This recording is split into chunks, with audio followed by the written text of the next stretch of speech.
Hello, government students. Today we're going to take an introduction into our Illinois Constitution. And what we'll do is we're going to first take a look at the basic powers of the state versus the federal government and how state powers are defined within the U.S. Constitution. And then we're going to take a look at the historical development of the Illinois Constitution. Our Constitution is a product of its time. And without further ado, let's get started. So, our state constitutional powers are really derived from the 10th Amendment of the U.S. Constitution. Now, if you're at home watching this, you don't need to write down these words that you see here, but this is the 10th Amendment. And basically, it's just saying that any powers that are not specifically delegated to the United States, that is, to the federal government, nor prohibited to the states, are therefore going to be reserved to the states respectively or to the people.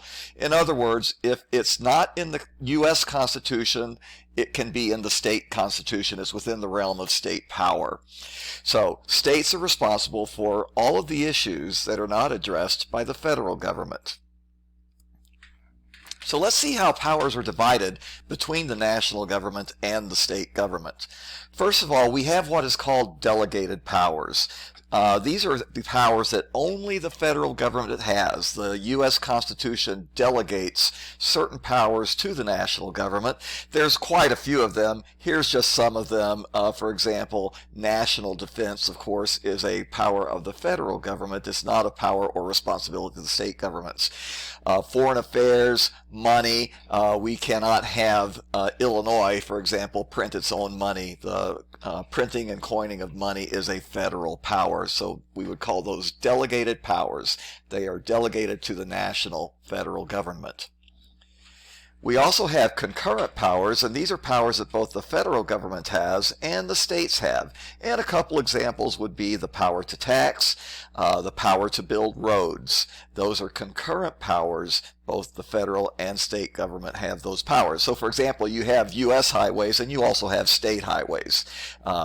So that's concurrent. And then finally, we have reserved powers, and these are the powers that only the states have. And in the 10th Amendment, it said that those powers that do not belong to the national government nor are prohibited to the state governments will be reserved to the state governments, and that's where we get that term reserved powers. And some examples would be education, hospitals and health regulations. Intrastate commerce means the states have the power to regulate commerce that occurs just within the state borders.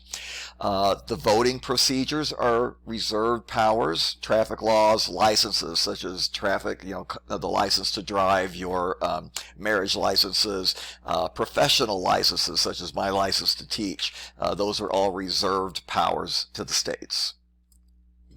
Now, Illinois has had 4 constitutions since it became a state, and of course we became a state in the year 1818, so we had to have a constitution in that year. We're going to take a look at some of the highlights of the Illinois Constitution of 1818.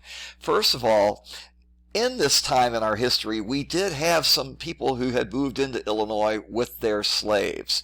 And so this Constitution recognizes that fact, and so there's a balance between the anti-slavery majority and the pro-slavery minority in the state. And you don't have to write these words, but the quote from that Constitution says that neither slavery nor involuntary servitude shall hereafter be introduced into the state otherwise than for the punishment of crimes. Now that word hereafter I have bolded.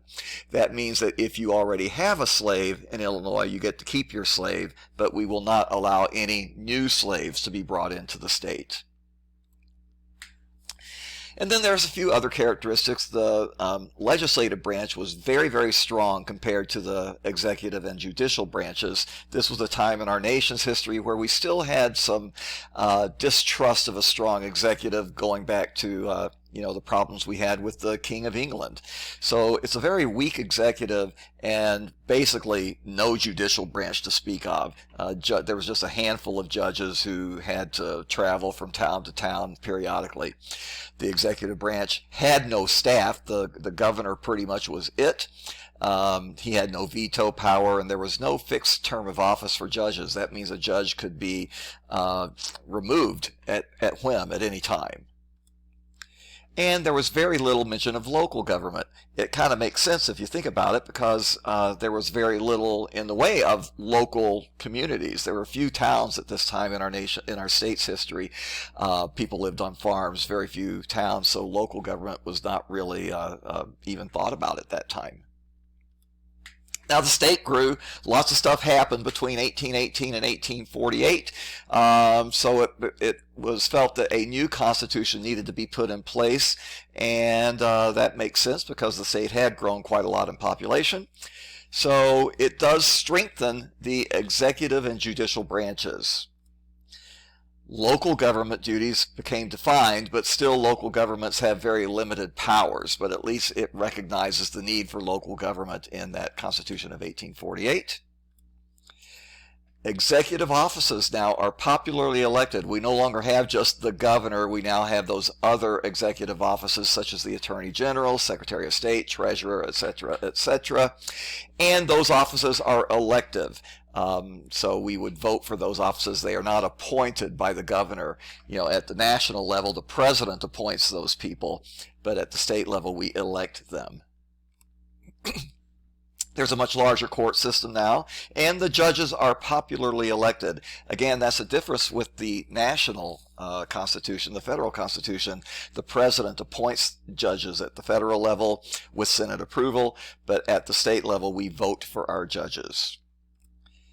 And then the really important thing about the Constitution of 1848, it clearly makes slavery illegal. There had been attempts to make Illinois a slave state. You have to remember that back in the early 1800s, most of the people of Illinois lived in southern Illinois, and many of them lived along the border of Missouri, along the Mississippi River, and Kentucky, along the Ohio River. Both of those states were slave states. So there was definitely some pro-slavery people in our state, but by 1848, it's much more anti-slavery, and slavery is made illegal. Okay, we have between 1848 and 1870 a very important event in national history, and that's the Civil War, and that brings big changes to Illinois as well as to the rest of the country. So it's again felt that a new constitution is in order. Illinois was still a very fast-growing state at this time. In fact, Illinois was for a while the fastest-growing state in the United States, and that calls for a recognition of changed circumstances and a new constitution. So there's three major changes to the Constitution of 1870. First of all, it eliminates something called private legislation. All laws must be general in nature.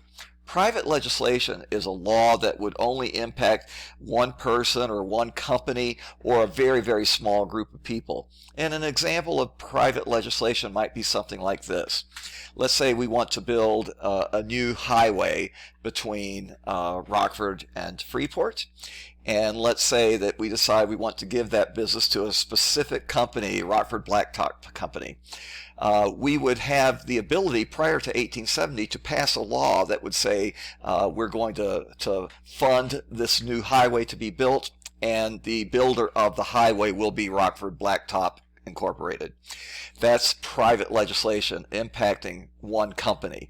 That is now no longer allowed. You have to have the laws be general in nature, and in the example I just gave, you would open up the bidding, the funding for that highway to multiple companies who would then bid on it, and the city officials or the state officials would decide who had the best offer to build the highway. We won't just automatically by law give this contract to one company. This Constitution adds education to the responsibilities of the state. So in Illinois, and now every state, we must provide free education to children in our state from kindergarten now up through 12th grade. And it allows price regulation of some public corporations. And really what we're talking about here is the regulation of utilities, things like the electric company, natural gas, water, companies that provide those services. We can regulate what they charge for those services. So that's a change in the Illinois Constitution of 1870. There are some weaknesses to this Constitution. First of all, the taxing authority is limited to property and sales tax. You know, the way that the state gets its money to do what it must do must come only from property or sales tax. And if you recall from from economics class, those two types of taxes are regressive taxes. Those who don't make much money pay a much higher percentage of their income on property and sales tax than the wealthy do. So that is a weakness, relying on these regressive taxes. Local government powers are still quite limited, and it requires enabling legislation to address local issues. So if there's a need in Rockford to, redo its roads or improve the water pipes under the ground, Rockford doesn't have the authority just to do that on its own. It has to get basically permission from the state government to spend the money to address those local issues. And in addition, debt limits are placed on local governments, and because of these debt limits, you have the creation of a lot of special district governments. We talked a little bit about that already. We've got lots of these little special districts like the Rockford Park District, Winnebago County Forest Preserve District. These are created to get around these debt limits on the larger entities like the city government or the county government. And finally, the process to amend the Constitution was very restrictive, very cumbersome. It was hard to make improvements and changes to the Constitution of 1870. So, 100 years go by and it's decided it's time for a new Constitution, and this is the one that is still in place today, and that is the Constitution of 1970. It reflects the changes to American society during the mid-20th century. If this is, of course, a time of great change with civil rights, and the environmental movement comes into play. So these social changes will be reflected in the Constitution of 1970. And it addresses those shortcomings of the 1870 Constitution. So we now provide home rule for local governments. They have a lot more authority to do what they think they need to do and no longer require all that enabling legislation from the state government to do local concerns. The income tax is now a legalized tax, and this is a proportional tax in Illinois, but at least it is not a regressive tax. So this becomes the primary source of state revenue.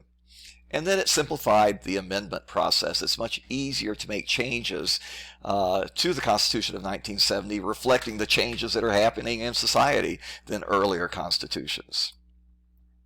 So I believe I'm going to stop here. I have the parts of the Illinois Constitution. There's a lot of them, as you can see. But we're going to go over these in detail through the next week. So at this point, we'll stop with these notes and check Canvas to see if there's any assignments.